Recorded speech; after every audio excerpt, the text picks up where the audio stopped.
ಅರ್ಜುನನ ನಿಮಿತ್ತ ಮಾಡಿಕೊಂಡು ನಿಮ್ಮೆಲ್ಲರಿಗೆ ಉಪದೇಶವನ್ನು ಮಾಡ್ತಾ ಬಂದ 4ನೇ ಅಧ್ಯಾಯ ಜ್ಞಾನಕರ್ಮ ಸನ್ಯಾಸ ಯೋಗ 24ನೇ ಶ್ಲೋಕವನ್ನು ಮಾಡ್ತಾ ಬಂದ. ಬ್ರಹ್ಮಾರ್ಪಣಂ ಬ್ರಹ್ಮಹವಿರ್ ಬ್ರಹ್ಮಾಗ್ನೌ ಬ್ರಹ್ಮಣಾಹುತಂ ಬ್ರಹ್ಮೈವ ತೇನ ಗಂತವ್ಯಂ ಬ್ರಹ್ಮಕರ್ಮ ಸಮಾಧಿನ. ಈ ಶ್ಲೋಕವನ್ನು ಹೇಳ್ತಾ ಬಂದ. ಏನು ಹೇಳಿದ? ಸಹಸ್ರಶೀರ್ಷ ಪುರುಷ ಸಹಸ್ರಾಕ್ಷ ಸಹಸ್ರಪಾತ್. ಇರುವುದು ಒಂದೇ, ನೈವೇದ್ಯ ಅರ್ಪಿಸುವವನು ಮತ್ತು ಆ ನೈವೇದ್ಯವನ್ನು ಸ್ವೀಕರಿಸುವವನು ಒಂದೇ ಪರಬ್ರಹ್ಮ ವಸ್ತು.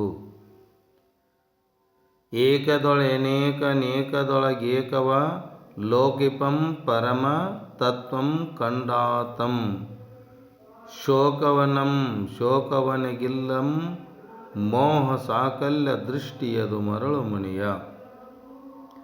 ಪರಮಾತ್ಮನ ತತ್ವವನ್ನು ಕಂಡವನು ಒಂದರಲ್ಲಿ ಅನೇಕವನ್ನು ಮತ್ತು ಅನೇಕದರೊಳಗೆ ಒಂದನ್ನು ನೋಡಬಲ್ಲವನು. ಹಿಂಗೇನಂತಾರ? ಅವಲೋಕಿಪಂ. ಅವನನ್ನು ದುಃಖವು ಸ್ಪರ್ಶಿಸುವುದಿಲ್ಲ. ಯಾರು ಎಲ್ಲದರಲ್ಲಿ ಒಂದನ್ನು ನೋಡ್ತಾನಲ್ಲ ಅವನಿಗೆ ದುಃಖ ಸ್ಪರ್ಶ ಮಾಡುವುದಿಲ್ಲ. ಅವ ಹೆಂಗದನ? ಮೋಹಕ್ಕೆ ಕೂಡ ಒಳಗಾಗುವುದಿಲ್ಲ. ಯಾವನು ಎಲ್ಲರಲ್ಲಿ ತನ್ನ ಆತ್ಮ ಸ್ವರೂಪವನ್ನು ನೋಡಿಕೊಂಡು ತನ್ನ ನಿಜವಾದ ಸ್ವರೂಪದಲ್ಲಿ ಇದ್ದಂಥ ವ್ಯಕ್ತಿಗೆ ಏನಾಗುವುದಿಲ್ಲ? ಮೋಹಕ್ಕೆ ಒಳಗಾಗುವುದಿಲ್ಲ. ಇದು ಪರಿಪೂರ್ಣತೆಯನ್ನು ಸಾಕಲ್ಯ ಕಾಣುವ ನೋಟ. ಈ ತತ್ವವನ್ನು ಕಂಡುಕೊಂಡವನಿಗೆ ಶೋಕವೂ ಇಲ್ಲ, ಮೋಹವೂ ಇಲ್ಲ, ವೈರವೂ ಇಲ್ಲ. ಯಾಕಂದ್ರೆ ಸಕಲವು ಪರಬ್ರಹ್ಮ ವಸ್ತುವಿನ ರೂಪಾಂತರಗಳೇ ಆಗಿರುವಾಗ ಅವನು ಏನನ್ನು ಕಂಡು ದುಃಖಿಸುತ್ತಾನೆ, ಯಾವುದನ್ನು ಮೋಹಿಸುತ್ತಾನೆ, ಅಥವಾ ಬೇರೆ ಯಾರನ್ನು ಕೂಡ ದ್ವೇಷಿಸಲು ಸಾಧ್ಯ? ಯಾರನ್ನರ ಎಲ್ಲರಲ್ಲಿ ತನ್ನನ್ನು ನೋಡುವವ, ಎಲ್ಲದರಲ್ಲಿ ಒಂದಾಗಿ ನೋಡುವ ಅಂಥ ಮಹಾನ್ ಪುರುಷ ಏನು ಮಾಡೋದಿಲ್ಲವ?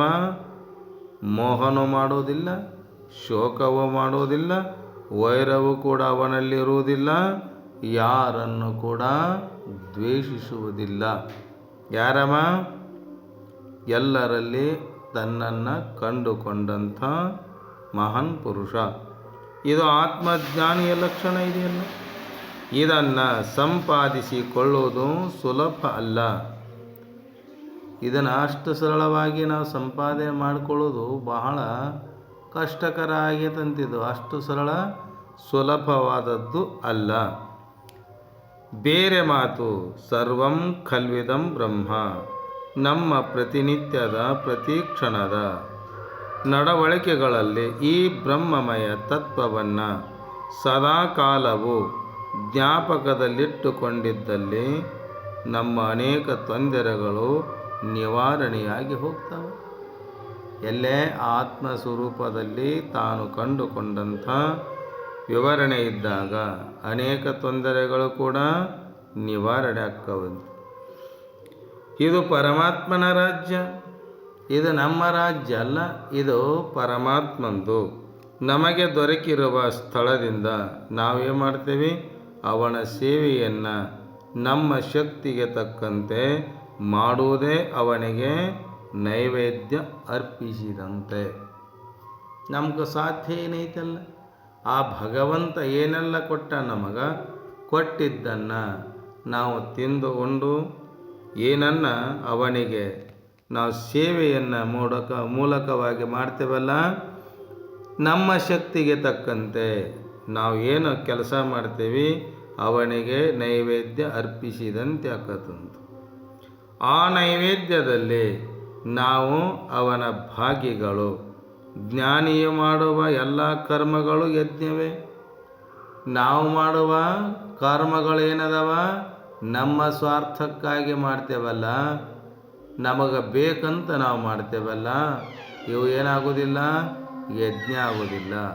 ಯಜ್ಞ ಯಾವುದಕ್ಕತಿ ಅಂದ್ರೆ ಪರಮಾತ್ಮನಿಗೆ ಅರ್ಪಿಸುವ, ಪರಮಾತ್ಮನ ಸಲುವಾಗಿ ಮಾಡುವ ಕರ್ಮಗಳು ಏನಕ್ಕವ, ಅವೆಲ್ಲವೂ ಕೂಡ ಯಜ್ಞ ಅಕ್ಕವಂತ.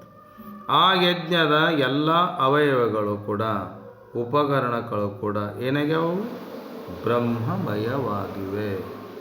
ಎಲ್ಲವೂ ಕೂಡ ಏನಾಗ್ಯಾವ, ಬ್ರಹ್ಮಮಯವಾಗಿವೆ. ತಸ್ಯೇವಂ ವಿದುಷೋ ಯಜ್ಞಸ್ಯಾತ್ಮ ಯಜಮಾನಸ್ಯ ಶ್ರದ್ಧಾ ಪತ್ನಿ ಶರೀರಮಿದ್ಮ ಮುರೋ ವೇದಿರ್ಲೋಮಾನಿ ಬಹಿರ್ವೇದಶಿಖಾ ಹೃದಯಂ ಯೋಪಃ ಕಾಮ ಆಜ್ಯಂ ಮನುಃ ಪಶು ಯನ್ಮರಣಂ ತದ ಮೃಥು.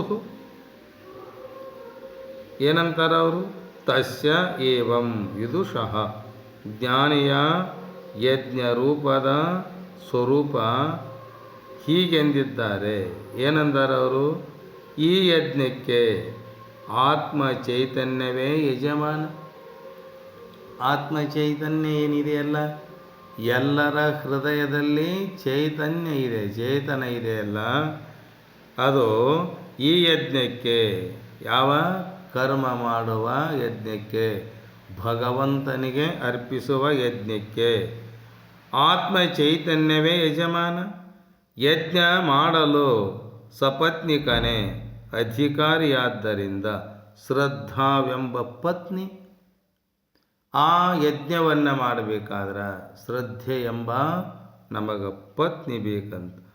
ಶ್ರದ್ಧೆಯೇ ಭಾರ್ಯೆ, ಭಾರ್ಯೆ ಅಂದರೆ ಹೆಂಡತಿ. ಶರೀರವೇ ಸೌದೆ. ಈ ಶರೀರ ಐತಲ್ಲ, ಇದನ್ನು ಕಟ್ಟಿಗೆಯನ್ನು ಮಾಡಬೇಕಂತ. ಹೃದಯವೇ ಯೂಪಸ್ತಂಭ. ಈ ದೇಹವೆಂಬ ಈ ಕಟ್ಟಿಗೆಯನ್ನು ಮಾಡಿ, ಹೃದಯ ಎಂಬ ಸ್ತಂಭ ಮಾಡಿ, ಕಾಮನೆಗಳೇ ಆಜ್ಯ. ನಮ್ಮ ಹೃದಯದಲ್ಲಿ ಕಾಮನೆಗಳದ ಬಲ, ಇವನ್ನೇನು ಮಾಡಬೇಕು, ತುಪ್ಪ ಅನ್ನ ಮೊಸರು ಕೂಡಿದ ಹಾಕಿದ ಆ ಅಗ್ನಿಗೆ ಹಾಕ್ತೇವಲ್ಲ. ಕೋಪವೇ ಯಜ್ಞ ಪಶು. ಕೋಪ ನಮ್ಮ ಹೃದಯದಲ್ಲಿ ಎಲ್ಲರಿಗೂ ಕೂಡ ಏನಿದೆ ಅಂದ್ರೆ ಕೋಪ ಐತಲ್ಲ, ಅದನ್ನೇನು ಮಾಡಬೇಕು, ಆ ಕೋಪವನ್ನು ನಾವು ಪಶು ಮಾಡಬೇಕಂತ. ಯಜ್ಞವೆಲ್ಲ ಸಾಂಗವಾಗಿ ನೆರವೇರಿತೆಂದು ಮಾಡುವ ಸಮಾಪನ ಸ್ನಾನವೇ ಅಪಭೃತಾಂತ. ಜ್ಞಾನಿಗೆ ಮರಣವೇ ಆ ಅವಭೃತ ಸ್ನಾನ. ಅವನು ಮರಣದ ವಿಷಯದಲ್ಲಿ ಭಯಪಡುವುದಿಲ್ಲ. ನಾವು ಮರಣಕ್ಕಂದ್ರೆ ಭಯ ಪಡ್ತೇವಲ್ಲ ನಾವೆಲ್ಲರೂ ಕೂಡ.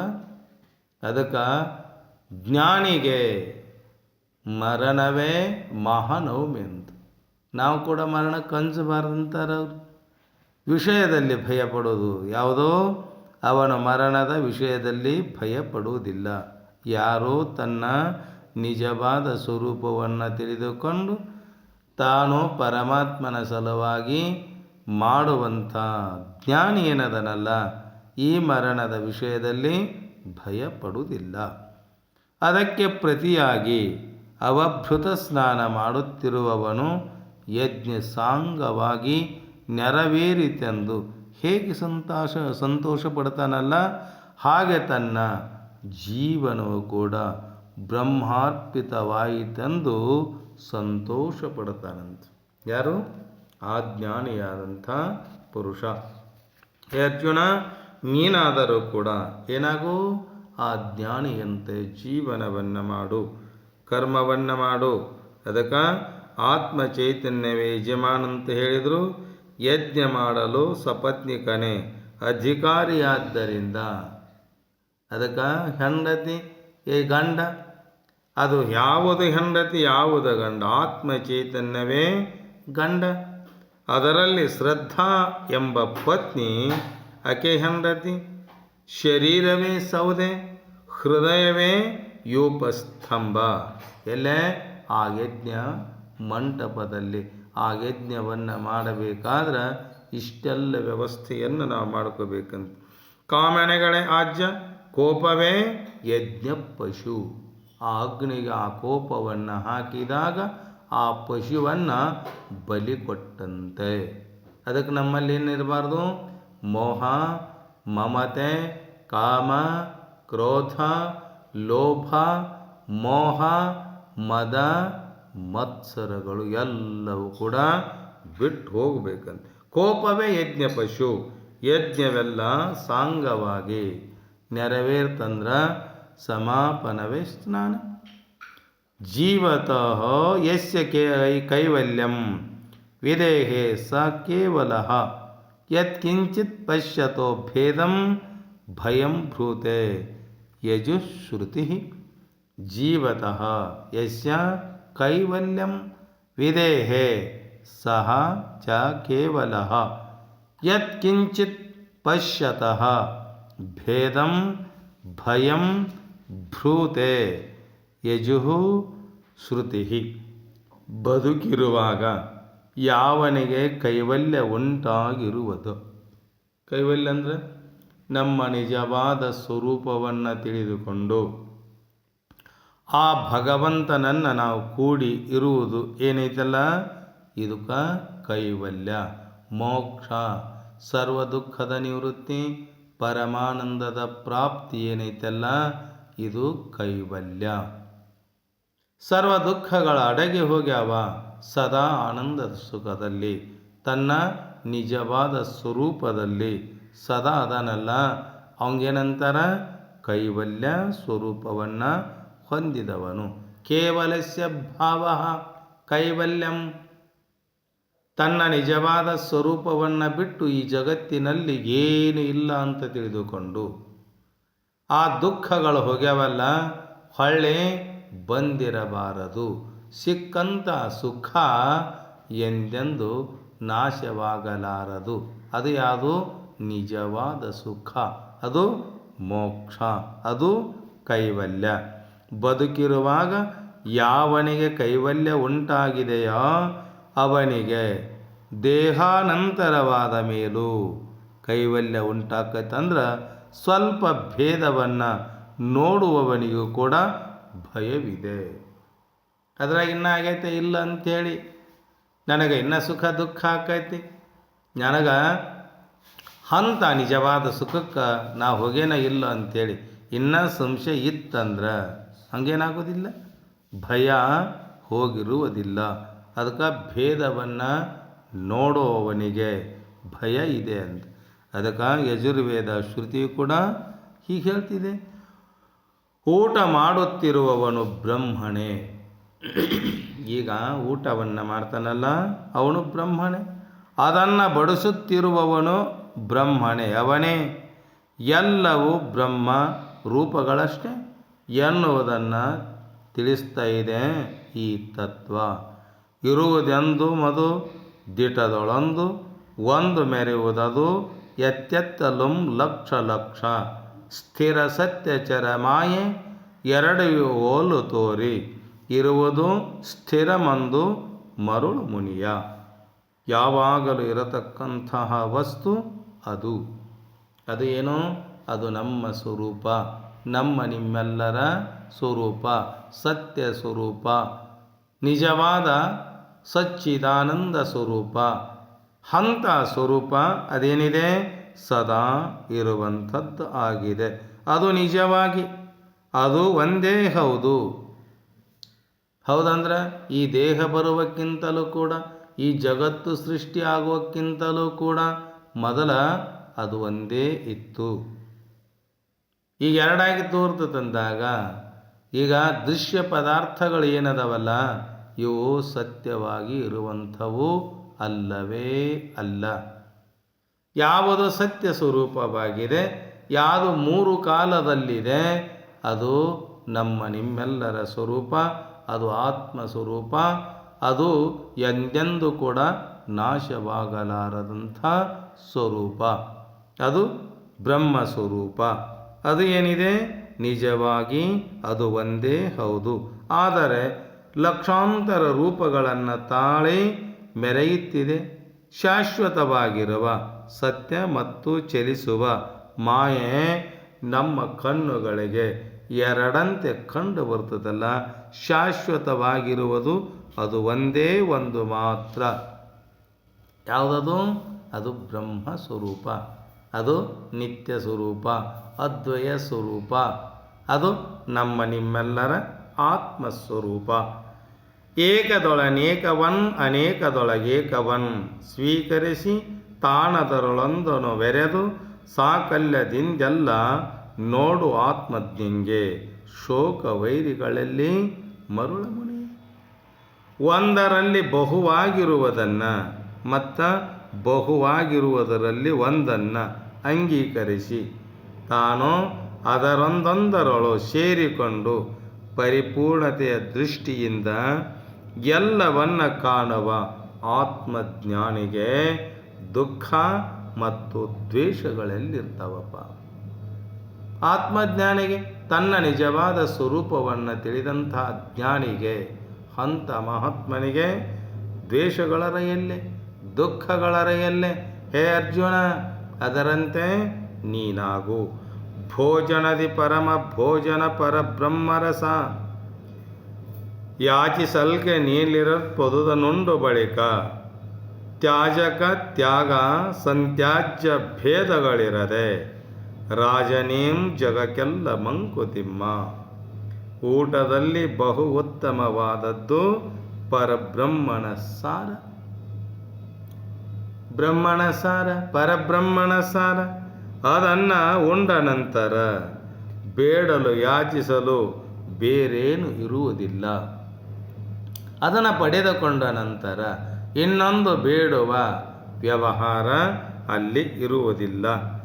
ತ್ಯಾಗ ಮಾಡುವವನು ತ್ಯಾಗ ಮಾಡುವ ಕ್ರಿಯೆ ಮತ್ತು ತ್ಯಾಗ ಮಾಡಿದ್ದು ತ್ಯಾಜಕ, ತ್ಯಾಗ ಸಂತ್ಯಾಜ್ಯ, ಈ ಮೂರು ಭೇದಗಳಿರದೆ ನೀನು ಈ ಜಗತ್ತಿಗೆ ರಾಜನಾಗುತ್ತೀಯ.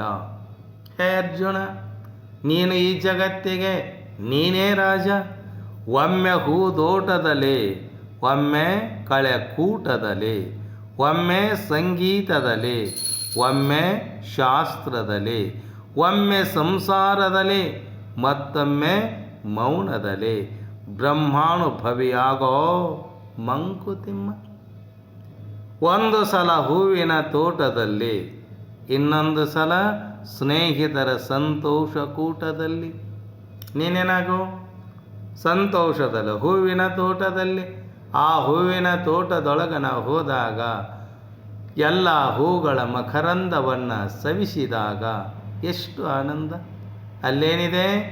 ಇನ್ನೊಂದು ಹೂವನ್ನು ಏನಪ್ಪ ಈ ಮಧುರವಾದ ಈ ಸುಗಂಧವನ್ನು ನಾನು ಸವಿಸಬೇಕು, ನಾನು ಸವಿಯಬೇಕು ಅನ್ನಿಸ್ತದಲ್ಲ.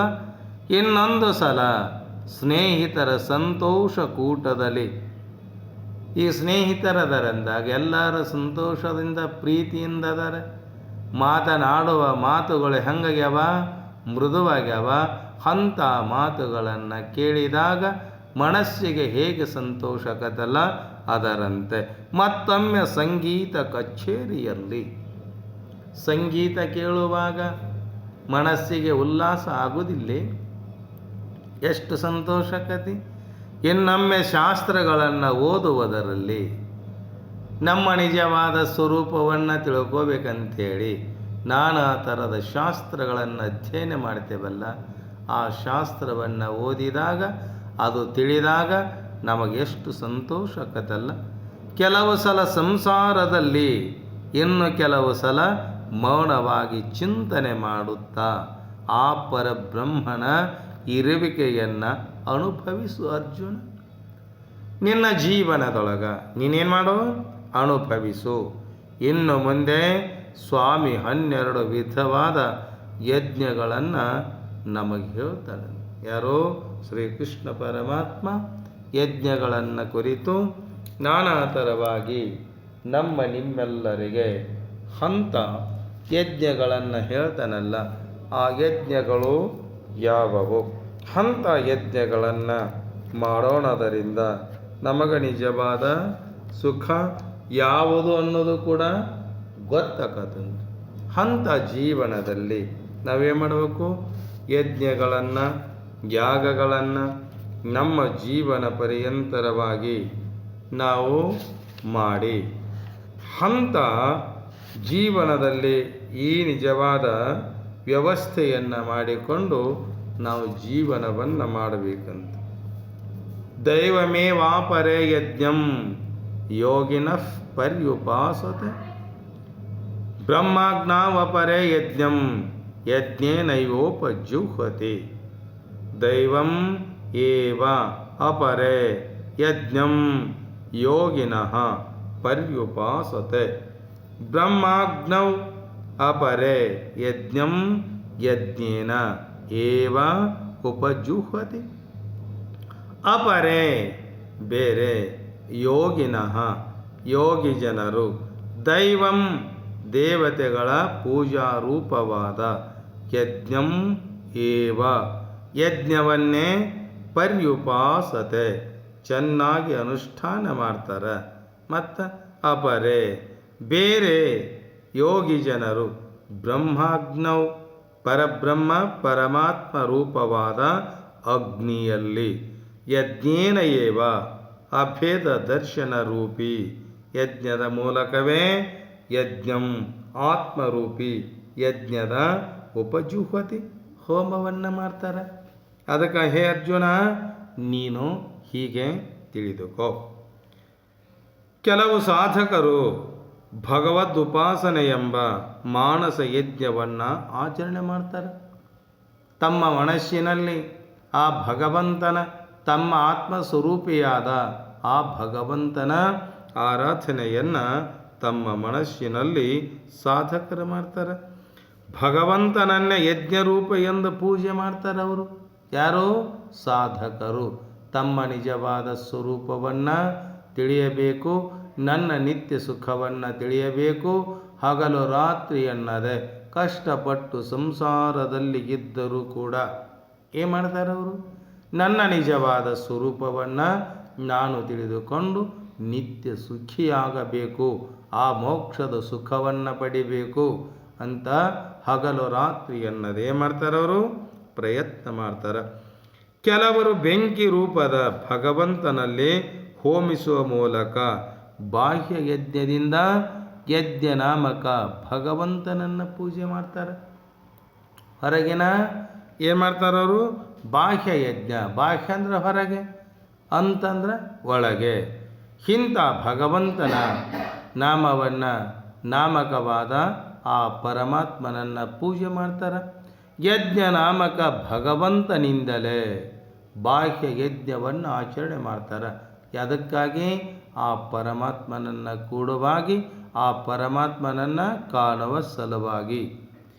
ಭಗವಂತನ ಉಪಾಸನೆಯ ಮಾರ್ಗದಲ್ಲಿ ಸಾಗುವ ಕೆಲವು ಯೋಗಿಗಳು, ಸಾಧಕರು ದೈವವನ್ನೇ ಯಜ್ಞವಾಗಿ ಉಪಾಸನೆ ಮಾಡ್ತಾರೆ.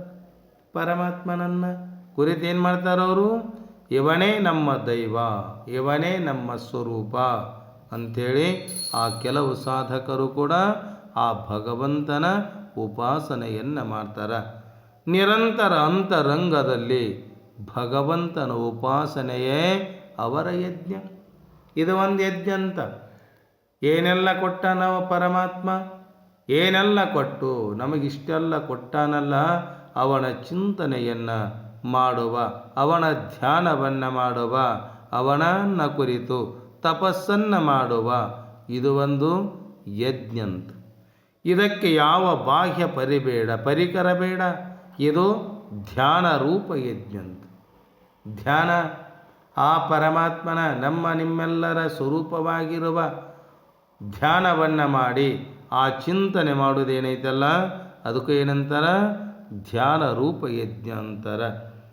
ಈ ರೀತಿ ಬಾಹ್ಯ ಪರಿಕರಗಳಿಲ್ಲದೆ ಮಾಡುವ ಯಜ್ಞ ಅತ್ಯಂತ ಶ್ರೇಷ್ಠ ಯಜ್ಞ. ಇದೇನಿದೆ ಸಾಮಾನ್ಯವಾಗಿ ಅತ್ಯಂತ ಎತ್ತರಕ್ಕೇರಿದ ಸಾಧಕರು ಮಾಡಬಲ್ಲ ಯಜ್ಞ.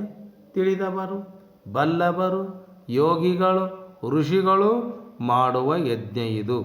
ಎಲ್ಲ ಬಾಹ್ಯ ಪರಿಕರಗಳನ್ನು ಬಿಟ್ಟು ಮಾನಸ ಪರಿಗ್ರಹದಿಂದ ಮಾಡತಕ್ಕಂಥ ಜ್ಞಾನಪ್ರದವಾದ ಯಜ್ಞವಿದು. ಎಲ್ಲ ಹೊರಗಿನ ವ್ಯವಹಾರ ಬಿಟ್ಟು ತಮ್ಮ ಅಂತರಂಗದಲ್ಲಿ ಆ ಭಗವಂತನನ್ನು ಕುರಿತು ಮನಸ್ಸಿನಲ್ಲಿ ಮನಸ್ಸಿನ ಪರಿಗ್ರಹ ಮಾಡಿ ಜ್ಞಾನಪ್ರದವಾದ ಯಜ್ಞಂತಿದು. ಇನ್ನೊಂದು ಪ್ರಕಾರದ ಯಜ್ಞ ಹೇಳ್ತಾರೆ, ಅಗ್ನಿಮುಖದಲ್ಲಿ ಮಾಡತಕ್ಕ ಕರ್ಮ ಪ್ರಧಾನವಾದ ಯಜ್ಞ. ಹೀಗೆ ಮಾಡ್ತೇವೆ ನಾವು. ಆ ಕುಂಡಲವನ್ನು ಮಾಡಿ ಆ ಕುಂಡಲದಲ್ಲಿ ಕಟ್ಟಿಗೆಯನ್ನು ಹಾಕಿ ತುಪ್ಪವನ್ನು ಹಾಕಿ ತುಪ್ಪದ ಅನ್ನವನ್ನು ಹಾಕಿ ಎಳ್ಳನ್ನು ಹಾಕಿ ನಾನಾ ಥರದ ವನಸ್ಪತಿ ಕಟ್ಟಿಗೆಗಳನ್ನು ಹಾಕಿ ಆ ಪರಮಾತ್ಮನಿಗೆ ಅರ್ಪಣೆ ಮಾಡ್ತೇವಲ್ಲ, ಜ್ಞಾನಪ್ರದವಾದ ಇನ್ನೊಂದು ಪ್ರಕಾರದ ಯಜ್ಞ ಅಗ್ನಿಮುಖದಲ್ಲಿ ಮಾಡತಕ್ಕ ಕರ್ಮ ಪ್ರಧಾನವಾದ ಇದು ಯಜ್ಞ. ಇದನ್ನು ಸಾಮಾನ್ಯ ಮಾನವರು ಅನುಸರಣೆ ಮಾಡ್ತಾರೆ. ಇದನ್ನು ಸಾಮಾನ್ಯ ನಿಮ್ಮಂಥ ಜನ ಏನು ಮಾಡ್ತಾರೆ, ಈ ಆಚರಣೆಯನ್ನು ಮಾಡ್ತಾರೆ. ಭಗವಂತನ ಸನ್ನಿಧಾನವಿರುವ ಅಗ್ನಿಯ ಮುಖದಲ್ಲಿ ಭಗವಂತನಿಗೆ ಅರ್ಪಣೆ ಮಾಡುವ ಆರಾಧನೆ ಇದು ಬಾಹ್ಯ ಯಜ್ಞ. ಇದು ಭಗವಂತನಿಗೆ ಅರ್ಪಿಸುವ ಹೊರಗಿರುವ ಯಜ್ಞ. ಇದು ಬಹಳ ಮುಖ್ಯವಾದದ್ದಂತ. ಏನು ಮಾಡ್ಯಾರ ಇದನ್ನು ವೇದದಲ್ಲಿ ಭಗವಂತನ ಆರಾಧನೆಗೆ ಅತ್ಯಂತ ಮುಖ್ಯವಾದ ಪ್ರತೀಕ ಅಗ್ನಿ ಅಂತಾರಂತಿದೆ. ಬಾಹ್ಯದಲ್ಲಿ ಅಗ್ನಿಕುಂಡಲವನ್ನು ಮಾಡಿ ಆ ಭಗವಂತನಿಗೆ ದೇವತೆಗಳಿಗೆ ಅರ್ಪಿಸುವ ಯಜ್ಞ ಏನಿದೆ ಇದು ಬಾಹ್ಯ ಪ್ರತೀಕ ಅಂತಂತಾರೆ. ಅಗ್ನಿ ಎಂದು ಅಪವಿತ್ರ ಅಲ್ಲ. ಅಗ್ನಿ ಎಂದೆಂದು ಅಪವಿತ್ರ ಅಲ್ಲ. ಈಗ ಅಗ್ನಿಯಿಂದಲೇ ನಾವು ಅಡಿಗೆಯನ್ನು ಮಾಡಿ ಉಣ್ತೇವಲ್ಲೆಲ್ಲರೂ. ಅಗ್ನಿದೇವ ಎಲ್ಲ ದೇವತೆಗಳು ಕೂಡ ನಾವು ಹಾಕಿರುವ ಅಗ್ನಿಗೆ ಹಾಕಿರುವ ಎಲ್ಲ ದೇವತೆಗಳೇ ಮುಟ್ಟಿಸುವ ಕರ್ತವ್ಯ ಐತಂತೆ. ಯಾರಿಗೆ? ಆ ಅಗ್ನಿದೇವನಿಗೆ. ಅಗ್ನಿ ಎಂದು ಅಪವಿತ್ರ ಅಲ್ಲ. ಅಗ್ನಿ ಸ್ಪರ್ಶದಿಂದ ಅಪವಿತ್ರವೂ ಕೂಡ ಪವಿತ್ರ ಆಕತ್ತಂತೆ. ಅಗ್ನಿ ಸ್ಪರ್ಶ ಆದಾಗ ಅಪವಿತ್ರ ವಸ್ತು ಇತ್ತಂದ್ರೂ ಕೂಡ ಅದು ಪವಿತ್ರ ಆಕತ್ತಂತೆ. ನಮಗೆ ಭಗವಂತನಿಗೆ ಏನನ್ನಾದರೂ ತಿನ್ನಿಸಬೇಕು ಎನ್ನುವ ಅಭಿಲಾಷೆ ಇದ್ದರೆ ಅದನ್ನು ಕೇವಲ ಅಗ್ನಿ ಮುಖೇನ ಮಾಡಬಹುದು. ಪರಮಾತ್ಮನಿಗೆ ನಾವು ತಿನ್ನಿಸ್ಬೇಕು ಉಣಿಸ್ಬೇಕು ಅಂತೇಳಿತ್ತಂದ್ರೆ ಅಗ್ನಿಮುಖದಿಂದ ನಾವು ಮಾಡಬಹುದು. ನಮ್ಮ ಕಣ್ಣ ಮುಂದೆ ಇರುವ ಎಲ್ಲ ಪ್ರತೀಕಗಳಲ್ಲಿ ಅಗ್ನಿ ಅತ್ಯಂತ ಶ್ರೇಷ್ಠ ಆಗಿದೆ. ಅಗ್ನಿ ಏನಾಗಿದೆ? ಅದು ನಮ್ಮ ಕಣ್ಣ ಮುಂದೆ ಬಹಳ ಶ್ರೇಷ್ಠ ಆಗೈತಂತ ಎನ್ನುವುದು ಇದು ವೇದ ಕಾಲದ ಋಷಿಗಳ ತೀರ್ಮಾನ. ಇದು ನನ್ನ ತೀರ್ಮಾನ ಅಲ್ಲ ಅರ್ಜುನ. ಇದು ನಮ್ಮ ಋಷಿಮುನಿಗಳು ಏನು ಮಾಡ್ಯಾರ? ಇದನ್ನು ತೀರ್ಮಾನವನ್ನು ಮಾಡ್ಯಾರ. ಸುಡುವ ಅಗ್ನಿಯಲ್ಲಿ ಅಗ್ನಿದೇವ, ಅವನೊಳಗೆ ಪ್ರಾಣ, ಪ್ರಾಣದೊಳಗೆ ಭಗವಂತ. ಈ ಅನುಸಂಧಾನದಲ್ಲಿ ಯಜ್ಞ ನಾಮಕ ಭಗವಂತನನ್ನು ಯಜ್ಞದಿಂದ ಜ್ಞಾನ ಭಕ್ತಿ ವೈರಾಗ್ಯದಿಂದ ಕೂಡಿದ ಉತ್ಕೃಷ್ಟವಾದ ಆಹ್ವಾನದಿಂದ ಇದು ಆರಾಧನೆ. ಇಂಥ ಆರಾಧನೆಯನ್ನು ನೀನು ಮಾಡು ಅಂಥೇಳಿ ಪರಮಾತ್ಮ ಏನು ಮಾಡಕತ್ತಾನ? ಅರ್ಜುನನನ್ನು ನಿಮಿತ್ತ ಮಾಡಿಕೊಂಡು ನಿಮ್ಮೆಲ್ಲರಿಗೆ ಈ ವ್ಯವಸ್ಥೆಯನ್ನು ಹೇಳಿ ತಾನೇನು ಮಾಡಕತ್ತಾನ ನೋಡಪ್ಪ, ಹೇ ಅರ್ಜುನ, ಇಂಥ ಕರ್ಮಗಳನ್ನು ನೀನು ಮಾಡು. ದೈವಮೇವ ಅಪರೇ ಯಜ್ಞಂ ಯೋಗಿನಃ ಪರ್ಯುಪಾಸತೆ ಬ್ರಹ್ಮಾಜ್ಞಾವಪರೇ ಯಜ್ಞಂ ಯಜ್ಞೇನೈವೋಪಜುಹ್ವತೆ. ದೈವಂ ಏವ ಅಪರೇ ಯಜ್ಞಂ ಯೋಗಿನಃ ಪರ್ಯುಪಾಸತೆ ಬ್ರಹ್ಮ ಅಗ್ನೌ ಅಪರೇ ಯಜ್ಞಂ ಯಜ್ಞೇನ ಏವ ಉಪಜುಹ್ವತಿ. ಕೆಲವರು ಕರ್ಮಯೋಗಿಗಳಾದವರು ಇಂದ್ರಾದಿ ದೇವತೆಗಳನ್ನು ಉದ್ದೇಶಿಸಿ ಯಜ್ಞವನ್ನು ಮಾಡ್ತಾರೆ. ಆ ದೇವತೆಗಳನ್ನು ಉದ್ದೇಶಿಸಿ ಮಾಡಬೇಕಾದರೂ ಕೂಡ ಆ ದೇವತೆಗಳು ಆ ಯಜ್ಞದಿಂದ ಸಂತುಷ್ಟರಾಗಿ ನಮಗೆ ಮಳೆ ಬೆಳೆ ಎಲ್ಲ ಸಿರಿ ಸಂಪತ್ತು ಕೊಡ್ತಾರಂತೇಳಿ ಏನು ಮಾಡ್ತಾರೆ, ಯಜ್ಞವನ್ನು ಮಾಡ್ತಾರೆ. ಜ್ಞಾನ ಯೋಗಿಗಳಾದವರು ಜ್ಞಾನ ಯಜ್ಞದಿಂದ ಬ್ರಹ್ಮರೂಪ ಅಗ್ನಿಯಲ್ಲಿ ಆತ್ಮವೆಂಬ ಹವಿಸ್ಸನ್ನು ಹವನ ಮಾಡ್ತಾರೆ. ಅಂದ್ರೆ ಆತ್ಮ ಬ್ರಹ್ಮೈಕ್ಯಾನುಸಂಧಾನವನ್ನು ಮಾಡ್ತಾರೆ. ತಮ್ಮ ನಿಜವಾದ ಸ್ವರೂಪವನ್ನು ತಿಳಿಯಲಿಕ್ಕೆ ಈ ಜೀವಭಾವವನ್ನು ಬಿಟ್ಟು ಅದರಲ್ಲಿ ಕೂಡ ಅವರು ಐಕ್ಯವನ್ನು ಮಾಡ್ತಾರೆ. ಇಂದ್ರಾದಿ ದೇವತೆಗಳ ತೃಪ್ತಿಗಾಗಿ ಮಾಡುವ ಕರ್ಮಗಳಿಗೆ ದೈವ ಯಜ್ಞ ಅಂತಾರೆ. ಹೇ ಅರ್ಜುನ, ಇದು ಇಂದ್ರಾದಿ ದೇವತೆಗಳ ತೃಪ್ತಿಗಾಗಿ, ದೇವತೆಗಳ ತೃಪ್ತಿಗಾಗಿ ಮಾಡುವ ಯಜ್ಞ ಏನಂತಾರ, ದೈವ ಯಜ್ಞ ಅಂತಾರ. ಇವುಗಳನ್ನೇ ದರ್ಶ ಪೂರ್ಣಮಾಸ ಜ್ಯೋತಿಷ್ಠೋಮಾದಿ ಯಜ್ಞಗಳೆಂದು ಕೂಡ ಹೇಳ್ತಾರೆ. ಈಗ ಇದು ಕರ್ಮಯೋಗಿಗಳು, ಮುಖ್ಯವಾಗಿ ಗೃಹಸ್ಥರಾಗ್ಯಾರ. ಇವರೇನದಾರ, ನಾವೆಲ್ಲರೂ ಕರ್ಮಯೋಗಿಗಳದೇವಲ್ಲ, ಎಲ್ಲರೂ ಗೃಹಸ್ಥರೇ. ಮನೆಯಲ್ಲಿದ್ದುಕೊಂಡು ನಮ್ಮ ವ್ಯವಹಾರ ಮಾಡ್ತೇವಲ್ಲ, ನಾವೆಲ್ಲರೂ ಕೂಡ ಏನಾಗ್ಯವಿ, ಮುಖ್ಯವಾಗಿ ಕರ್ಮಯೋಗಿಗಳಾಗ್ಯವ. ಇವುಗಳನ್ನು ಆಚರಣೆ ಮಾಡ್ತಾರಲ್ಲ ಗೃಹಸ್ಥರು, ತಮ್ಮ ನಿತ್ಯ ನೈಮಿತ್ತಿಕಾದಿ ಕರ್ಮಗಳನ್ನು ನೆರವೇರಿಸುವಾಗ ಅನಿವಾರ್ಯವಾಗಿ ಎಷ್ಟೋ ಪ್ರಾಣಿಗಳ ಹಿಂಸೆಯಾಗಿ ಪಾಪ ಬರ್ತದೆ. ಇವರು ತಾವು ಮಾಡುವಾಗ, ಆ ಕರ್ಮವನ್ನು ಮಾಡುವಾಗ ಎಷ್ಟೋ ಪಾಪಗಳಕ್ಕವಂತ. ಕಟ್ಟುವಾಗ, ಬೀಸುವಾಗ, ಕುಟ್ಟುವಾಗ, ಈ ಯಾವುದೋ ದವಸ ಧಾನ್ಯವನ್ನು ಕುಟ್ಟುತ್ತೇವೆ, ಪಶುಗಳನ್ನು ಕಟ್ಟುತ್ತೇವೆ. ಬೀಸುವಾಗ, ಆ ಬೀಸುವುದಲ್ಲಿ ಕೂಡ ಏನದವ, ಆ ದವಸ ಧಾನ್ಯದಲ್ಲಿ ಕೂಡ ಪ್ರಾಣ ಇದೆ ಅಂತ, ಜೀವ ಐತಂತ. ಅವಕ್ಕೂ ಜೀವ ಇದ್ದಾಗ ಬೆಳೆದಿತಲ್ಲದೆ ಎಲ್ಲದರಲ್ಲಿ ಆತ್ಮಸ್ವರೂಪ ಇದ್ದೇ ಇದೆ. ವೃಕ್ಷದಲ್ಲಿ ಇದೆ, ಕಲ್ಲಿನಲ್ಲಿ ಇದೆ, ಯಾವುದು ಬೆಳೀತಾ ಇದೆಯಲ್ಲ ಅದರಲ್ಲಿ ಪ್ರಾಣ ಪಕ್ಷಿ ಇದೆ. ಅದಕ್ಕೆ ಕುಟ್ಟುವಾಗ, ಬೀಸುವಾಗ, ಒಲೆ ಹತ್ತಿಸುವಾಗ, ನೀರು ಹಾಕುವಾಗ, ಕಸ ಚಿಮ್ಮುವಾಗ ತಪ್ಪದೆ ಈ ಸ್ಥಳಗಳಲ್ಲಿ ಪ್ರಾಣಿ ಹಿಂಸೆ ಅಕ್ಕತಿ. ಅದ್ರಾಗ ಎಷ್ಟೋ ಕಣ್ಣಿಗೆ ಕಾಣಲಾರದ ಜೀವಿಗಳದವಲ್ಲ, ಆ ಜೀವಿಗಳೇನಕ್ಕವ ಸತ್ತು ಹೋದಾಗ ಅದು ಪಾಪಕದಂತಲ್ಲಿ. ಇವುಗಳನ್ನೇ ಪಂಚ ಸೂನುಗಳಂತಾರೆ. ಈ ಪಾಪಗಳ ನಿವಾರಣೆಗಾಗಿ ಪಂಚಮಹಾಯಜ್ಞಗಳನ್ನು ಆಚರಿಸಬೇಕು ಅಂತ ಧರ್ಮಶಾಸ್ತ್ರ ಹೇಳ್ತದೋ ಅರ್ಜುನ. ಇದನ್ನೇನು ಏನು ಮಾಡು, ಈ ಧರ್ಮಶಾಸ್ತ್ರವು ಹೇಳಿದಂತೆ ನೀ ಅನುಸರಿಸು.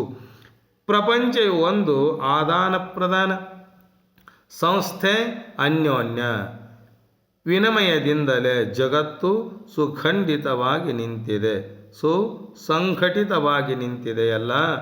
ಸಮುದ್ರವು ತನ್ನ ನೀರನ್ನು ಆಕಾಶಕ್ಕೆ ತಲುಪಿಸ್ತಾ ಇದೆ. ಯಾಕದು ತಲುಪಿಸ್ತಾ ಇದೆ? ಸೂರ್ಯನ ಪ್ರಖರವಾದ ಸಮುದ್ರದ ಮೇಲೆ ಸೂರ್ಯನ ಕಿರಣಗಳು ಬಿದ್ದಾಗ ಆ ನೀರು ಕಾದು ಕಾದು ಅದೇ ಸಮುದ್ರದಲ್ಲಿರತಕ್ಕಂಥ ನೀರು ಆವೆಯಾಗಿ ಹೊಗೆಯಾಗಿ ಮೇಲೆ ಹೋಗಿ ಅದೇನಾಕತಿ, ಆಕಾಶವನ್ನು ಮುಟ್ಟುತ್ತದಂತೆ. ಆಕಾಶವು ಆ ನೀರನ್ನು ಮಳೆಯ ಮೂಲಕ ಬೆಟ್ಟಗಳ ಮೇಲೆ ಹೆಚ್ಚಾಗಿ ಸುರಿಸ್ತಾ ಇದೆ. ಆಕಾಶ ತಾನು ಮೇಲಿಟ್ಕೊಂಡೈತಂದ್ರೂ ಕೂಡ ಆ ಸಮುದ್ರದ ನೀರನ್ನು ತನ್ನಲ್ಲಿ ಇಟ್ಕೊಂಡೈತೇನು ಅಂದ್ರೆ ಎಲ್ಲ ಎತ್ತರವಾದ ಬೆಟ್ಟ ಗುಡ್ಡಗಳಲ್ಲಿ ಆಗಲಿ, ಹಳ್ಳ ಕೊಳ್ಳದಲ್ಲಿ ಆಗಲಿ, ಈ ಭೂಮಿಯಲ್ಲಿ ಆಗಲಿ ಆ ಮಳೆಯನ್ನು ಸುರಿಸ್ತಾ ಇದೆ. ಬೆಟ್ಟಗಳು ಆ ನೀರನ್ನು ನದಿಗಳಿಗೆ ಕೊಡ್ತಾವೆ. ಆ ಬೆಟ್ಟಗಳಾದರೂ ಕೂಡ ತಮ್ಮ ಆ ಕೊಟ್ಟಿರುವ ಮಳೆ ನೀರು ಕೊಟ್ಟಿರುವ ನೀರನ್ನು ತಮಗಾಗಿ ಇಟ್ಕೊಂಡವೇನು? ಅವು ಕೂಡ ಏನು ಮಾಡ್ಯಾವ, ಹೊಳೆ ಹಳ್ಳ ಸರೋವರಕ್ಕೆ ಅವು ಕೂಡ ಕೊಟ್ಟವ. ನದಿಗಳು ಪುನಃ ಆ ನೀರನ್ನು ಏನು ಮಾಡ್ಯಾವ, ಸಮುದ್ರಕ್ಕೆ ಸೇರಿಸ್ತಾವಲ್ಲ. ಆಕಾಶದಿಂದ ಬಿದ್ದಂಥ ನೀರು ತನ್ನ ಮೂಲ ಸ್ಥಾನವಾದ ಸಮುದ್ರವನ್ನು ಕೂಡುವವರೆಗೆ ಹೆಂಗೆ ಓಡಿ ಹೋಗ್ತಾ ಇದೆಯಲ್ಲ, ಎಷ್ಟು ವೇಗವಾಗಿ ಓಡ್ತಾ ಇದೆ. ಎಂಥ ಬ್ರಿಡ್ಜ್ ಕಟ್ಟಿದರೂ ಕೂಡ, ಎಂಥ ಡ್ಯಾಮ್ ಕಟ್ಟಿದರೂ ಕೂಡ ಡ್ಯಾಮನ್ನು ಒಡ್ಕೊಂಡು ಹೋಗುವ ಶಕ್ತಿ ಆ ನೀರಿಗಿದೆಯಲ್ಲ. ಎಲ್ಲೇ ಆ ಸಮುದ್ರವನ್ನು ಸೇರ್ತವಲ್ಲ. ಇದೇ ವಿಷಯವನ್ನು ಪರಮಾತ್ಮ 3ನೇ ಅಧ್ಯಾಯದೊಳಗ ಪರಸ್ಪರಂ ಭಾವಯಂತಹ ಅಂಥೇಳೇನಪ್ಪ. ಇದು ಗೀತೆಯಲ್ಲಿನ ಯಜ್ಞಚಕ್ರ. ಈ ಈಶ್ವರಿಯ ನಿಯಮಕ್ಕೆ ಅನುಕೂಲವಾಗುವಂತೆ ಆಚರಿಸುವುದೇ ಏನಿದೆ, ಇದು ಯಜ್ಞಚಕ್ರ. ಈ ಈಶ್ವರೀಯ ನಿಯಮಕ್ಕೆ ಅನುಕೂಲವಾಗುವಂತೆ ಆಚರಿಸುವುದು ಯಜ್ಞ. ಈ ವಿಧಾನ ಪ್ರತಿಯೊಬ್ಬನು ಏನು ಮಾಡಬೇಕು, ಯಾವುದಾದರೊಂದು ಯಜ್ಞವನ್ನು ಮಾಡಿಯೇ ತೀರಬೇಕಂತ. ಈ ನಮ್ಮ ಜೀವನದೊಳಗೆ ಎಲ್ಲರೂ ಕೂಡ ಅರಿವಿನ ಜನ್ಮಕ್ಕೆ ಬಂದೇವಿ, ತಿಳಿವಿನ ಜನ್ಮಕ್ಕೆ ಬಂದೇವಿ. ಯಾವುದಾದರೂ ಕೂಡ ಒಂದು ಯಜ್ಞವನ್ನು ನಾವೆಲ್ಲರೂ ಮಾಡೇ ತೀರಬೇಕಂತ. ಜಗತ್ತು ಈಶ್ವರನ ಸ್ವತ್ತು. ಈ ಜಗತ್ತೇನೈತಲ್ಲ, ಇದು ನಮ್ಮ ಸ್ವತ್ತು ಅಲ್ಲವೇ ಅಲ್ಲ. ಇದೆಲ್ಲವೂ ಕೂಡ ಈಶ್ವರನ ಸ್ವತ್ತು. ಹೆಜ್ಜೆ ಹೆಜ್ಜೆಗೂ ತನಗೂ ಬೇಕೆಂಬ ಆಸೆಯಿಂದ ಜಗತ್ತಿನ ಸಾಮಗ್ರಿಗಳನ್ನು ದೋಚಿಟ್ಟುಕೊಳ್ಳುವುದು ಈಶ್ವರನ ಅಸ್ತಿತ್ವದಲ್ಲಿ ಅವಿಶ್ವಾಸವನ್ನು ತೋರಿಸಿದಂತೆ. ನಮಗೆ ಬೇಕಂತೇಳಿ ಇನ್ನೊಬ್ಬರ ಮನಸ್ಸನ್ನು ನೋಯಿಸಿ, ಇನ್ನೊಬ್ಬರ ದೂಷಿಸಿ, ಅದು ನನಗೆ ಬೇಕು, ನನ್ನ ನಿತ್ಯ ಜೀವನದಲ್ಲಿ ನಾನೊಬ್ಬನೇ ಸುಖವಾಗಿರಬೇಕು ಅಂಥೇಳಿ ಅದನ್ನು ನಾವೇನಾದರೂ ಇಟ್ಟುಕೊಂಡಿವಂದ್ರೆ ಇದು ಆ ಈಶ್ವರನಿಗೆ, ಭಗವಂತನಿಗೆ ನಾವು ಏನು ಮಾಡಿದಂಗಂತಂದ್ರೆ ಅವಿಶ್ವಾಸವನ್ನು ತೋರಿಸಿದಂತೆ. ಯಾರಿಗೆ? ಆ ಈಶ್ವರನಿಗೆ. ದೇವತೆಗಳು ಈಶ್ವರನ ಸಂಸ್ಥೆಯ ಪರಿವಾರದವರು. ದೇವತೆಗಳದಾರಲ್ಲ, ನಾನಾ ಥರ ದೇವತೆಗಳು. ಈ ದೇವತೆಗಳು ಏನದಾರ? ಈಶ್ವರನ ಸಂಸ್ಥೆಯಲ್ಲಿ ಪರಿವಾರದವರು. ಅವನ ಕೈಯಲ್ಲಿ ಕೆಲಸ ಮಾಡುವ. ಈಗ ನಾವು ಯಾವುದೋ ನೌಕರಿ ಮಾಡಬೇಕಾದ ಪರಿಚಾರಕರಾಗಿ ಒಂದೊಂದು ಕರ್ತವ್ಯ ಕರ್ಮಗಳನ್ನು ಮಾಡ್ತೇವಲ್ಲ, ಹಾಗೆ ಎಲ್ಲ ದೇವತೆಗಳು ಕೂಡ ಈಶ್ವರನ ಸಂಸ್ಥೆಯ ಪರಿವಾರದವರು. ಲೋಕದಲ್ಲಿ ಜರುಗುವ ಸಮಸ್ತ ಕಾರ್ಯಗಳಿಗೆ ಸಂಚಾಲಕರು ಅವರೇ. ಸಂಚಾಲಕರು. ಈಗ ಯಾವುದೇ ಒಂದು ಸಭೆಯನ್ನು ನಡೆಸಬೇಕಾದ್ರೆ ಒಬ್ಬ ಸಂಚಾಲಕ ಅದನಲ್ಲ, ಆ ಸಂಚಾಲಕ ಆ ಸಭೆಯನ್ನು ನಡೆಸಬೇಕಲ್ಲ. ಎಲ್ಲರಿಗೆ ನಮಸ್ಕಾರವನ್ನು ಹೇಳಿ ಅವರ ಕರ್ತವ್ಯ ಮುಗಿದ ತಕ್ಷಣ, ಅವರ ಪ್ರವಚನ ಮುಗಿದ ತಕ್ಷಣ ಮತ್ತು ಇಂಥವರು ಮಾತಾಡಬೇಕಂಥೇಳಿ ಹೇಳ್ತಾನಲ್ಲ. ಅದರಂತೆ ಲೋಕದಲ್ಲಿ ಜರುಗುವ ಸಮಸ್ತ ಕಾರ್ಯಗಳಿಗೆ ಸಂಚಾಲಕರು ಕೂಡ ಆ ಈಶ್ವರನ ಸಂಸ್ಥೆಯ ಪರಿವಾರದವರು ಅವರೇ. ಅವರು ಗ್ರಹಿಸಲು ಬಲ್ಲರು. ಎಲ್ಲವನ್ನ ಗ್ರಹಿಸುವ ಸಾಮರ್ಥ್ಯ ಅವರಿಗೈತಂತೆ. ಅನುಗ್ರಹಿಸಲು ಕೂಡ ಬಲ್ಲವರು. ಅನುಗ್ರಹ ಮಾಡುವ ಶಕ್ತಿ ಕೂಡ ಅವರಿಗೈತಂತ. ಆ ದೇವತೆಗಳಿಗೂ ಮನುಷ್ಯರಿಗೂ ಪರಸ್ಪರ ಸಂಬಂಧವನ್ನು ಕಲ್ಪಿಸುವ ಅನುಸಂಧಾನ ಸೂತ್ರವು ಯಾವುದಂದ್ರೆ ಅದು ಯಜ್ಞ ಕರ್ಮ. ನಿನ್ನ ಜೀವನದೊಳಗ ಹೇ ಅರ್ಜುನ ಈ ಯಜ್ಞ ಕರ್ಮವನ್ನು ಮಾಡು. ಈ ಯಜ್ಞವೆಂಬ ಸೂತ್ರದ ಆ ತುದಿಯಲ್ಲಿ ದೇವತೆಗಳದರ. ಎಲ್ಲೇ ಯಜ್ಞದ ಸೂತ್ರ ಐತಲ್ಲ. ನಾವು ಯಾವುದೇ ಯಜ್ಞವನ್ನು ಮಾಡಬೇಕಾದರೂ ಕೂಡ ಒಂದು ಸೂತ್ರವನ್ನು ಹಾಕಿರ್ತೇವಲ್ಲ, ಅದರಲ್ಲಿ ದೇವತೆಗಳಿರ್ತಾರಂತ. ಈ ತುದಿಯಲ್ಲಿ ಮಾನವರಿರ್ತಾರೆ. ಯಜ್ಞದಿಂದ ಇನ್ನೊಬ್ಬರಿಗೂ ಸಂಬಂಧ ಉಂಟಾಕತಿ. ಯಾವುದರಿಂದ? ಆ ಯಜ್ಞದ ಸೂತ್ರದಿಂದ. ದೇವತೆಗಳಿಗೆ ಮಾನವರು ಮಾಡುವುದು, ಮಾನವರಿಗೆ ದೇವತೆಗಳು ಮಾಡುವುದೇ ಯಜ್ಞ ಕ್ರಿಯೆ. ಇದು ಯಜ್ಞ ಪ್ರಕ್ರಿಯೆ. ಇನ್ನೊಬ್ಬರಿಗೆ ಸಂತೋಷ ಮಾಡುವುದು, ದೇವತೆಗಳು ಮಾನವರಿಗೆ ಸಂತೋಷ ಮಾಡುವುದು, ಮಾನವರು ದೇವತೆಗಳಿಗೆ ಸಂತೋಷ ಮಾಡುವುದು. ತಮ್ಮ ಆತ್ಮ ಪ್ರೀತ್ಯರ್ಥವಾಗಿ ಎಲ್ಲರನ್ನ ಪ್ರೀತಿಸಿ ಆ ಪರಮಾತ್ಮ ಕೊಟ್ಟಿದ್ದರಲ್ಲಿ ಅವರಿಗೆ ಇವರು ಕೊಡೋದು, ಇವರು ಅವರು ತಗೊಳ್ಳೋದು, ಅವರು ಕೊಟ್ಟಿದ್ದನ್ನು ಇವರು ತಗೊಳ್ಳೋದು. ಇವರು ಕೊಟ್ಟಿದ್ದನ್ನು ಅವರು ತಗೊಳ್ಳೋದು. ಇದು ಏನಿದೆ ಅತ್ಯಂತ ಪ್ರೀತಿ. ಇದು ಯಜ್ಞ ಪ್ರಕ್ರಿಯೆ. ಒಂದು ವಿಧವಾಗಿ ಮಾನವರಿಗಿಂತ ದೇವತೆಗಳು ದೊಡ್ಡವರು. ಮಾನವರಿಗಿಂತಲೂ ಕೂಡ ದೇವತೆಗಳು ದೊಡ್ಡವರು.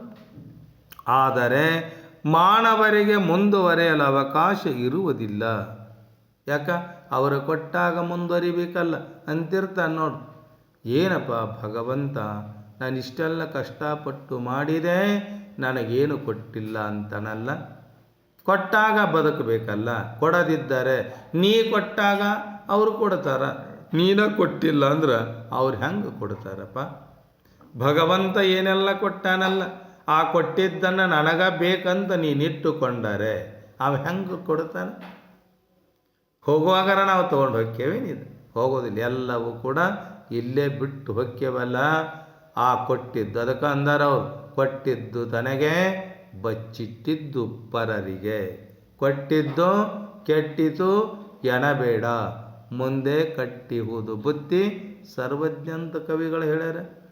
ಅದಕ್ಕೆ ನೀನು ಕೊಟ್ಟಿದ್ದು ನಿನಗೆ, ಕೊಟ್ಟಿದ್ದು ತನಗೆ, ಬಚ್ಚಿಟ್ಟದ್ದು ನೀನು ಬಾಯಿಯೊಳಗೆ ಮಣ್ಣು ಹಾಕಿಕೊಂಡು ಇಟ್ಟು ಗಳಿಸಿ ಇಟ್ಟು ಮಣ್ಣಾಗ ಹುಗಿದು ಆದರೂ ಕೂಡ ಅದು ನಿನಗೆ ಬರುವುದಿಲ್ಲ. ಬರೆಯವರಿಗೆ ಬೇರೆಯವರಿಗೆ ಅದು. ಅದಕ್ಕೆ ಇಂಥ ಒಂದು ವಿಧವಾದ ಮಾನವರಿಗಿಂತ ದೇವತೆಗಳು ದೊಡ್ಡವರಲ್ಲ. ಮಾನವರಿಗೆ ಮುಂದುವರಿಯಲು ಅವಕಾಶ ಇರುವುದಿಲ್ಲ. ಅವರನ್ನು ಮುಂದುವರೆಯುವಂತೆ ಮಾಡುವುದೇ ಯಜ್ಞ. ಪ್ರೀತಿ, ಎಲ್ಲರಲ್ಲಿ ಪ್ರೀತಿ, ಎಲ್ಲರಲ್ಲಿ ಪ್ರೇಮ. ಒಬ್ಬಕ್ಕೊಬ್ಬ ಪ್ರೀತಿ ಪ್ರೇಮದಿಂದ ಅವರಿಗೆ ಇವರು ಕೊಡೋದು, ಇವರಿಗೆ ಅವರು ಕೊಡೋದು, ಮುಂದುವರೆಯುವಂತೆ ಮಾಡುವುದು ಯಾವುದಿದೆ ಅದು ಯಜ್ಞ. ಹೀಗೆ ಪ್ರವರ್ತಿಸಿ ಯಜ್ಞ ಶೇಷವನ್ನು ಭುಂಜಿಸುವವನಿಗೆ ಪಾಪವಿರುವುದಿಲ್ಲ. ಕೊಟ್ಟುಕೊಂಡು ತಾನೇನು ಉಂತಾನಲ್ಲ ಅವನಿಗೆ ಪಾಪ ಇಲ್ಲ. ಕೊಟ್ಟಿದ್ದು ಆ ದೇವತೆಗಳು ಕೂಡ ಕೊಟ್ಟಾರೆ ಕರೆ, ತಾನು ಇನ್ನೊಬ್ಬರಿಗೆ ಕೊಡಲಾರದೆ ತಾನೇ ತಿಂದರೆ ಅದರಿಂದ ನಿನಗೆ ಪಾಪ ಬರ್ತದಪ್ಪ. ಹೇ ಅರ್ಜುನ, ಹಾಗೆ ಮಾಡದೆ ಕೊಟ್ಟವರಿಗೆ ಪ್ರತಿಯಾಗಿ ಏನನ್ನು ಕೊಡದೆ ಲೋಭಿಯಾಗಿ ಅನುಭವಿಸುವವನು ತಿನ್ನುವುದು ಅದು ಅನ್ನ ಅಲ್ಲ, ಅದು ಪಾಪ. ಕೊಟ್ಟಾರಲ್ಲ ಅವರಿಗೆ ಅರ್ಪಿಸದೆ, ಅದಕ್ಕಂದರವರು ಪರಮಾತ್ಮನನ್ನು ಪೂಜಿಸಲಾರದೆ ಒಂದು ತುತ್ತು ಅನ್ನವನ್ನು ತಿಂದರೆ ಅದು ಪಾಪವನ್ನು ತಿಂದಂಗಂತ. ಅದಕ್ಕೆ ನಾವೇನು ಮಾಡಬೇಕು? ಕೊಟ್ಟಾನಲ್ಲ ಇನ್ನೊಬ್ಬರಿಗೆ ಕೊಟ್ಟಿದ್ದರಲ್ಲಿ ಪ್ರೀತಿಯಿಂದ ಅದನ್ನು ಕೊಟ್ಟು, ಅದನ್ನು ಹೆಂಗೆ ಕೊಡ್ತೇನೆಂದ್ರೆ ದ್ವೇಷ ರಾಗ ಹಂತ ಸಿಟ್ಟಿನಿಂದ ಕೊಟ್ಟು ಕುದಿಬಾರ್ದಂತ. ಇದು ಪಾಪ, ತಿನ್ನುವುದು ಅನ್ನ ಅಲ್ಲ ಪಾಪ ಅಂತ. ಅದಕ್ಕೆ ಕೊಟ್ಟವರಿಗೆ ಪ್ರತಿಯಾಗಿ ಏನನ್ನು ಕೊಡದೆ ಲೋಭಿಯಾಗಿ ಅನುಭವಿಸುವ ತಿನ್ನುವ ಅನ್ನ ಅದು ಪಾಪ, ಅನ್ನ ಅಲ್ಲ. ಯಜ್ಞವನ್ನು ಮಾಡಿದರೆ ಪುಣ್ಯ, ಮಾಡದೆ ಬಿಟ್ಟರೆ ಪಾಪ ಅವಶ್ಯವಾಗಿ ಬರುತ್ತದೆ. ಆ ಯಜ್ಞವನ್ನು ಮಾಡಿದರೆ ಪುಣ್ಯ, ಮಾಡದೆ ಬಿಟ್ಟರೆ ಪಾಪ ಅವಶ್ಯವಾಗಿ ಬರುತ್ತದಂತೆ. ಫಲವು ತನಗೆ ಬರಬೇಕೆಂಬ ಆಸೆಯಿಂದ ಮಾಡಿದವನು ಬಂಧನಕ್ಕೆ ಒಳಗಕ್ಕನ. ಯಜ್ಞವನ್ನು ಫಲಾಸಕ್ತಿಯಿಂದ ಮಾಡದೆ ಬಿಟ್ಟವರ ಮಾತು ಬೇರೆ. ಆದರೆ ಇಲ್ಲಿ ತಿಳಿಯಬೇಕಾದದ್ದೇನೆಂದ್ರೆ ಫಲಾಪೇಕ್ಷೆಯನ್ನು ಬಿಟ್ಟು ಮಾಡಿದ ಯಜ್ಞವು ಪೂರ್ಣತ್ವವನ್ನು ಹೊಂದುವಂತೆ ಮಾಡ್ತದೆ. ಯಾವುದೇ ಕರ್ಮ ಮಾಡು, ಯಾವುದೇ ಯಜ್ಞವನ್ನು ಮಾಡು, ಆದರೆ ಆ ಯಜ್ಞದ ಫಲವನ್ನು ಬಯಸಬೇಡ ನೀನು. ಆ ಫಲಾಪೇಕ್ಷೆಯನ್ನು ಬಿಟ್ಟು ಯಜ್ಞ ನೀ ಮಾಡಿದ್ದಾದರೆ ಅದು ಪೂರ್ಣತ್ವವನ್ನು ಹೊಂದತೆ. ಅದಕ್ಕೆ ಹೀಗೆ ಮಾಡುವುದರಿಂದ ಲೋಭವು ನಾಶವಾಗಿ ಹೋಗತ್ತಲ್ಲ. ಲೋಭರಹಿತವಾಗಿ ಮಾಡಿದ ಕರ್ಮವೇ ಪ್ರಶಸ್ತವಾದ ಯಜ್ಞ ಅಂತ. ಯಾವುದೇ ಮಾಡು, ಕರ್ಮ ಮಾಡು, ಯಜ್ಞ ಮಾಡು, ಎಲ್ಲರನ್ನ ಪ್ರೀತಿಸು, ಎಲ್ಲರಲ್ಲಿ ಹೊಂದಾಗು ಕರೆ. ಆದರೂ ಕೂಡ ಏನು ಮಾಡು, ಆ ಭಾವವನ್ನು, ಲೋಭ ಭಾವವನ್ನು, ಮೋಹ ಭಾವವನ್ನು, ನಿನಗೆ ಬೇಕೆಂಬ ಆಸೆಯನ್ನು ಬಿಟ್ಟು ಆ ಯಜ್ಞಗಳನ್ನು ನೀನು ಮಾಡು. ಯಜ್ಞ ಕರ್ಮವೆಂದರೆ ನಿಷ್ಕಾಮ ಕರ್ಮವೆಂದು ಮತ್ತೊಂದರ್ಥ. ಸಕಾಮ ಕರ್ಮದಿಂದ ಕೂಡಿ ನೀನು ಯಜ್ಞಗಳನ್ನು ಮಾಡಬೇಡ. ನಿಷ್ಕಾಮ ಕರ್ಮವೇ ಗೀತೆಯ ಗುಟ್ಟು. ಇದು ಕರ್ಮ ಪ್ರವೃತ್ತಿಗೆ ಆರಂಭ ಮೂಲದಲ್ಲಿ ಯಾವುದೋ ಕರ್ಮ ಸಂಕಲ್ಪವಿದೆಯಲ್ಲ ಎಂದು ಗ್ರಹಿಸಿ ಅದರ ಕಾರಣ ಕಾರ್ಯಕ್ಷೇತ್ರಗಳನ್ನು ನಾವೇನು ಮಾಡಬೇಕು, ಸರಿಯಾಗಿ ವಿಚಾರಿಸಿ ಅದನ್ನು ತಿಳಿದು ಅನಾತ್ಮಕ್ಕೆ ಒಪ್ಪಿಸಿ ತಾನಾಗಿಯೇ ಉಳಿದು ನಿಂತಿರುವ ಮಹಾಶಕ್ತಿಯನ್ನು ಗುರುತಿಸಿ ಆ ಶಕ್ತಿಗೆ ತನ್ನ ಎಲ್ಲ ಕರ್ಮಗಳನ್ನು ಸಮರ್ಪಿಸುವುದೇನೈತಲ್ಲ, ಇದಕ್ಕೆ ಯಜ್ಞಾಂತರ. ಇಂಥ ಯಜ್ಞವನ್ನು ನೀನು ಮಾಡು. ಈ ಸ್ಥಾನದಲ್ಲಿ ನಿಂತು ಮಾಡುವ ಕರ್ಮಗಳೆಲ್ಲವೂ ಕೂಡ ಸಿದ್ಧಿಯನ್ನು ಹೊಂದವೋ. ಹೇ ಅರ್ಜುನ, ನೀನು ಮಾಡುವ ಯಜ್ಞ ಇದು ಸಿದ್ಧಿಯಾಗತ್ತಪ್ಪ. ಇದೇ ಅಧಿಯಜ್ಞ, ಇದೇ ನಿಷ್ಕಾಮ ಕರ್ಮ, ಇದೇ ಕರ್ಮಯೋಗ. ಇಂಥ ಕರ್ಮಯೋಗವನ್ನು ನೀನು ಮಾಡು. ಏ ಪರಮಾತ್ಮ, ನನಗೆ ಕರ್ಮವನ್ನು ಹೇಳಬೇಡ, ನನಗೆ ಜ್ಞಾನವನ್ನು ಒಂದೇ ನನಗೆ ಹೇಳಂತೇಳಿದ್ದಲ್ಲಪ್ಪ. ಅದರಿಂದ ನಿನಗೆ ನಿಜವಾದ ಜ್ಞಾನ ಆಗುವುದಿಲ್ಲಪ್ಪ. ಅದಕ್ಕೆ ಕರ್ಮವನ್ನು ಮಾಡಿ ಆ ಕರ್ಮದಿಂದ ಏನು ಮಾಡು, ಆ ನಿಷ್ಕಾಮ ಕರ್ಮ ಮಾಡು, ಸಕಾಮ ಕರ್ಮವನ್ನು ಮಾಡಬೇಡ.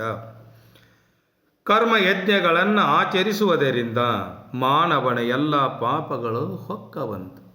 ಯಾವುದರಿಂದ? ಯಜ್ಞ ಕರ್ಮವನ್ನು ಮಾಡೋಣದರಿಂದ. ಅಂಥ ಯಜ್ಞವೋ ಕರ್ಮಯಜ್ಞಗಳನ್ನು ಆಚರಿಸಿ ಮಾಡುವವನು ತಾನು ತನ್ನ ಜೀವನದಲ್ಲಿ ಮಾಡಿರುವ ಪಾಪ ಅವೆಲ್ಲವೂ ಕೂಡ ಹೋಗಿ ಚಿತ್ತ ಶುದ್ಧಿ ಆಕತ್ತುಂಟು. ಎಲ್ಲಿವರೆಗೆ ನಮ್ಮ ಅಂತಃಕರಣ ಸ್ವಚ್ಛ ಆಗೋದಿಲ್ಲ, ಮನಸ್ಸು ಸ್ವಚ್ಛ ಆಗುವುದಿಲ್ಲ, ಬುದ್ಧಿ ಸ್ವಚ್ಛ ಆಗುವುದಿಲ್ಲ, ಅಲ್ಲಿವರೆಗೆ ಆತ್ಮದ ಸಾಕ್ಷಾತ್ಕಾರ ಕೋಟಿ ಕೋಟಿ ಜನ್ಮಗಳನ್ನು ನಾವು ಎತ್ತುಕೊಂಡು ತೊಟ್ಟುಕೊಂಡು ಬಂದರೂ ಕೂಡ ಆ ಪರಮಾತ್ಮನ ಸಾಕ್ಷಾತ್ಕಾರವನ್ನು, ಆ ಪರಮಾತ್ಮನ ಕೂಡುವ ನಮಗೆ ಆಗುವುದಿಲ್ಲ. ಯಾಕಾಗುವುದಿಲ್ಲ? ಮನಸ್ಸು ಹೊಲಸಾಗಿದೆ, ಬುದ್ಧಿ ಹೊಲಸಾಗಿದೆ, ಅಂತಃಕರಣ ಹೊಲಸಾಗಿದೆ, ಚಿತ್ತ ಹೊಲಸಾಗಿದೆ ಅಂತಂದ್ರೆ ಚಿತ್ತ ಶುದ್ಧಿಗಾಗಿ ಇಂಥ ಯಜ್ಞ ಕರ್ಮಗಳನ್ನು ನಾವೆಲ್ಲರೂ ಮಾಡಬೇಕಂತ. ಆಗ ಜ್ಞಾನಯೋಗಿ ಆಗಬಲ್ಲ. ಚಿತ್ತ ಶುದ್ಧಿಯಾದಾಗ ಅವೇನಕ್ಕನ? ಆತ್ಮಜ್ಞಾನಿ ಅಕ್ಕನ, ಜ್ಞಾನಯೋಗಿ ಅಕ್ಕನ. ಆ ಸಮಯದಲ್ಲಿ ಬ್ರಹ್ಮಾಗ್ನಿಯಲ್ಲಿ ಯಜ್ಞದಿಂದಲೇ ಯಜ್ಞವನ್ನು ಹೋಮ ಮಾಡ್ತಿರ್ತಾನಲ್ಲ, ಸರ್ವ ಕರ್ಮಗಳು ದಗ್ಧವಾಗಿ ಹೋಗ್ತವೆ. ಅನಂತ ಜನ್ಮದಲ್ಲಿ ಮಾಡಿರುವ ಪಾಪದ ಶೇಷ, ಈ ಪಾಪ ಕರ್ಮಗಳು ಎಲ್ಲ ಏನಕ್ಕವ? ಆ ಜ್ಞಾನಾಗ್ನಿ ಎಂಬ ಆ ಬೆಂಕಿಯಿಂದ ಎಲ್ಲವೂ ಕೂಡ ಸುಟ್ಟು ಹೋಕ್ಕವಂತ. ಅದಕ್ಕೆ ಬ್ರಹ್ಮವು ಅಗ್ನಿಯಂತಿರುವುದು ಯಜ್ಞವನ್ನು ಯಜ್ಞದಿಂದಲೇ ಎಂಬುವ ಮಾತಿಗೆ ಜೀವಾತ್ಮನು ಜ್ಞಾನ ಯಜ್ಞದಿಂದಲೇ ಬ್ರಹ್ಮಾಗ್ನಿಯಲ್ಲಿ ಸೇರಿ ಹೋಗ್ತಾನಲ್ಲ, ಆತ್ಮನೇ ಪರಮಾತ್ಮನೆಂಬ ಏಕತ್ವ ಜ್ಞಾನದಿಂದ ಸಮಷ್ಟಿಯಲ್ಲಿ ವ್ಯಷ್ಟಿಯನ್ನು ಐಕ್ಯಗೊಳಿಸ್ತಾನಂತ ನೀನು ತಿಳಿದುಕೋ. ಈ ವಿಧವಾಗಿ ಭಗವಂತನು ಗೌಣ ಮತ್ತು ಮುಖ್ಯವೆಂಬ ಎರಡು ವಿಧವಾದ ಯಜ್ಞಗಳನ್ನು ಹೇಳಿ ನಂತರ ಶ್ರೇಯಸ್ಸಾಧನಕ್ಕಾಗಿ ಹೇಳಿದ ಕರ್ಮ ಯಜ್ಞಗಳನ್ನು ಮತ್ತೆ ವಿವರಣೆ ಮಾಡ್ತಾನ ಶ್ರೀಕೃಷ್ಣ ಪರಮಾತ್ಮ. ಯಾರನ್ನ ಕುರಿತು? ಅರ್ಜುನನನ್ನು ನಿಮಿತ್ತ ಮಾಡಿಕೊಂಡು ನಿಮ್ಮೆಲ್ಲರಿಗೆ ಆ ಪರಮಾತ್ಮ ಹೇಳ್ತಾನ. ಅಂಥ ಯಜ್ಞದ ಕರ್ಮ ಏನದವು ಅದನ್ನು ನಾವು ವಿಚಾರ ಮಾಡಿದಾಗ ದೈವಮೇವಾಪರೇ ಯಜ್ಞಂ ಯೋಗಿನಃ ಪರ್ಯುಪಾಸತೆ ಬ್ರಹ್ಮಾಜ್ಞಾವಪರೇ ಯಜ್ಞಂ ಯಜ್ಞೇನೈವೋಪಜುಹ್ವತಿ. ಕೆಲವರು ಯೋಗಿಗಳು ದೈವಯಜ್ಞವನ್ನೇ ಉಪಾಸನೆ ಮಾಡ್ತಾರೆ, ಮತ್ತು ಕೆಲವರು ಬ್ರಹ್ಮಾಗ್ನಿಯಲ್ಲಿ ಯಜ್ಞದಿಂದಲೇ ಯಜ್ಞವನ್ನು ಹೋಮವನ್ನು ಮಾಡ್ತಾರೆ. ಅದನ್ನು ನೀನು ಚೆನ್ನಾಗಿ ತಿಳಿದುಕೊಂಡು ನೀನು ಕೂಡ ನೀನು ಏನು ಮಾಡೋ, ನಿಷ್ಕಾಮದಿಂದ ಕರ್ಮವನ್ನು ಮಾಡಿದ್ದಾದರೆ, ಸಕಾಮ ಬಿಟ್ಟು ನಿಷ್ಕಾಮದಿಂದ ಮಾಡಿದ್ದಾದರೆ ಅಂಥ ನಿಜವಾದ ಯಜ್ಞ ಆಕತಪ್ಪ ಅರ್ಜುನ ಅಂಥೇಳಿ ಆ ಅರ್ಜುನನನ್ನು ನಿಮಿತ್ತ ಮಾಡಿಕೊಂಡು ನಿಮ್ಮೆಲ್ಲರಿಗೆ ಶ್ರೀಕೃಷ್ಣ ಪರಮಾತ್ಮ ಹೇಳಿದನ. ಅಂಥದ್ದು ನಿಜವಾದ ತತ್ವದ ಸ್ವರೂಪವನ್ನು ನಾವು ತಿಳಿದುಕೊಂಡು ಯಜ್ಞ ಕರ್ಮವನ್ನು ಮಾಡಿ ಆ ಭಗವಂತನ ಸಾಕ್ಷಾತ್ಕಾರ ಮಾಡಿಕೊಳ್ಳುವ, ಭಗವಂತನನ್ನು ಕೂಡುವ ಸದ್ಬುದ್ಧಿಯನ್ನು ಆ ಸದ್ಗುರುನಾಥ ನಿಮ್ಮೆಲ್ಲರಿಗೆ ಕೊಟ್ಟು ಕಾಪಾಡಲಿ ಅಂಥೇಳಿ 2 ವಾಕ್ಯ ಪುಷ್ಪಗಳನ್ನು ಸದ್ಗುರುನಾಥರ ಚರಣಾರವಿಂದಗಳಲ್ಲಿ ಸಮರ್ಪಿಸಿ ತಮ್ಮೆಲ್ಲರಿಗೂ ಶರಣಾರ್ಥಿಗಳು ಶಿವಸ್ವರೂಪಿಗಳೇ.